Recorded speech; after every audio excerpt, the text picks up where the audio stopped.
When I was a kid, I learned a lot of life lessons, or I should say, life philosophical phrases from my grandmother. And she would say things like this: if you don't have something good to say about someone, don't say anything. Never speak ill of the dead. Well, sometimes you have to talk about people that were wretchedly bad people, and it doesn't matter whether they're alive or dead, they were rotten, and if they've died, good riddance.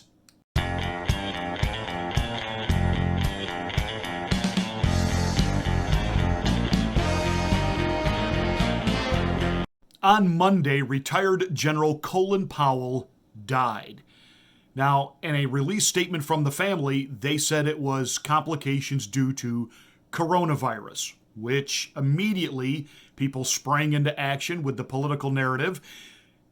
Colin Powell had been fully vaccinated, but then later, more information came out that he had actually been battling a blood cancer, which, of course, really compromises your immune system.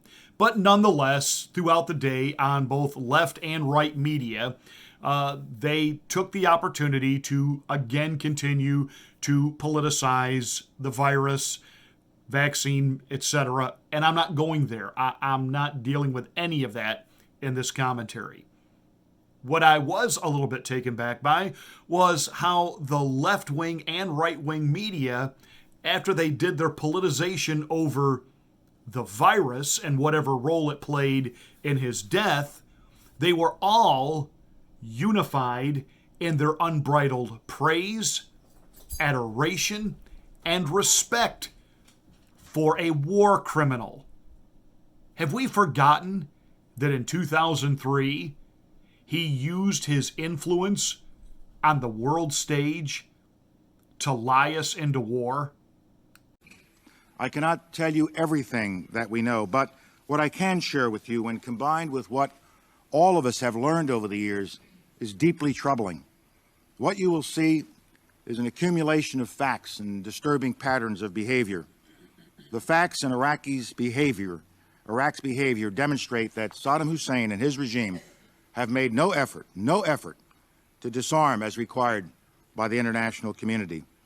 Indeed, the facts and Iraq's behavior show that Saddam Hussein and his regime are concealing their efforts to produce more weapons of mass destruction.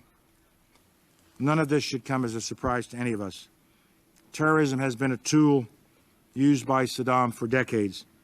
Saddam was a supporter of terrorism long before these terrorist networks had a name. And this support continues. The nexus of poisons and terror is new. The nexus of Iraq and terror is old. The combination is lethal. With this track record, Iraqi denials of supporting terrorism take their place alongside the other Iraqi denials of weapons of mass destruction. It is all a web of lies. Chris Wallace over at Faux Pas News, formerly known as Fox News, says this was just a minor blot on Colin Powell's record. Minor blot? Colin Powell, who was up to that point considered this impeccable, near perfect model of American military leadership, worked with both Republicans and Democrats. He didn't seemingly take a political position on things. He was there to serve the commander-in-chief, whether he be Republican, whether he be Democrat, that he was supposedly a man of character, a man of honor, and yet he used his reputation, the respect and the esteem that people had for him, and he used that to lie. Now, we all know why we went into Iraq. And by the way, I'm not here to say that Saddam Hussein was a good guy and should still be breathing oxygen. Not saying that at all. But President Bush, who also war criminal, lied us into a war not based on the attacks of 9/11. This was simply because, and everybody even at the time knew it, and even though initially, I have to be like any other patriotic American right after 9/11, you're like, yeah, let's get the guys that did this. And I still believe that. I do not believe that had to be a prolonged 20-year war in Afghanistan. But even when they were announcing that we're getting ready to go in and seize weapons of mass destruction in Afghanistan, I'm like, how does that have anything to do with what happened on 9/11? And I said then, back in 2003, that this was George Bush making up for his daddy, who got humiliated on the world stage, that when he drove Saddam out of Kuwait, he didn't finish the job. And so Saddam was using that, the rest of Bush Sr.'s presidential administration, to kind of taunt him over that. And when Bush lost re-election, I think that just sort of stuck in the crawl of W. And he decided this was the perfect opportunity to avenge his father and really put it to Saddam Hussein. And Powell went in there and he lied. How do we know he lied? Well, Powell told us he lied. Powell told us that he knew that 2 and 2 weren't making 4, and he even said before the world stage there at the United Nations, I can't go into all the details and I can't show you all the evidence because we don't have it, but you're going to have to trust me on this one. Whoa, that's a big thing when you are asking countries to commit tens of thousands of the lives of their most precious, valuable resource, their youth, into putting on a uniform and marching into a place on your say-so, on your good word, your integrity.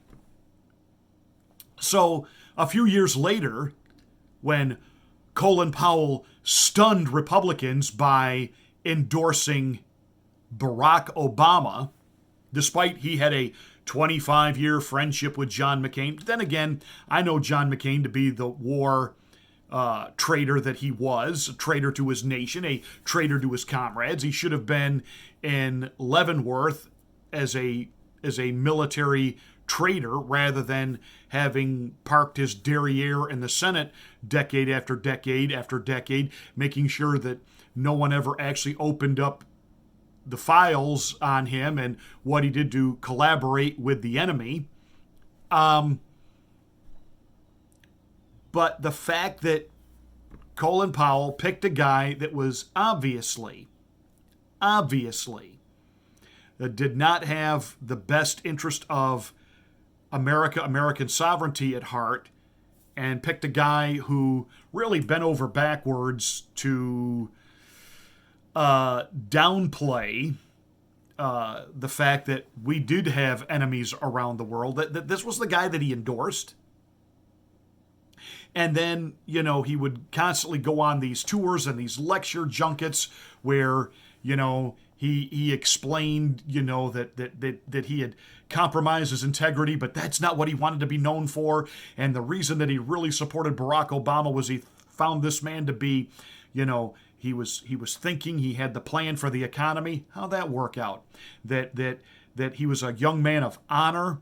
I'm not going to be lectured to by a liar who lied us into war. We lost tens of thousands of lives as a result.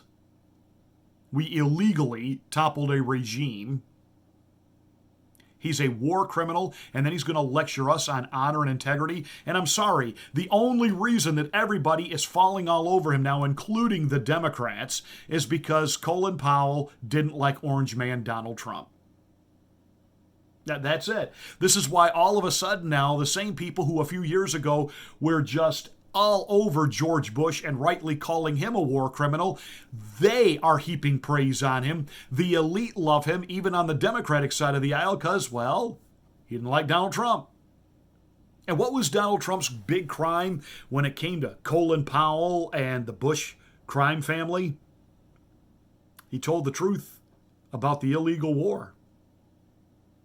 It's the reason Liz Cheney hates him, because her dad is a war profiteer.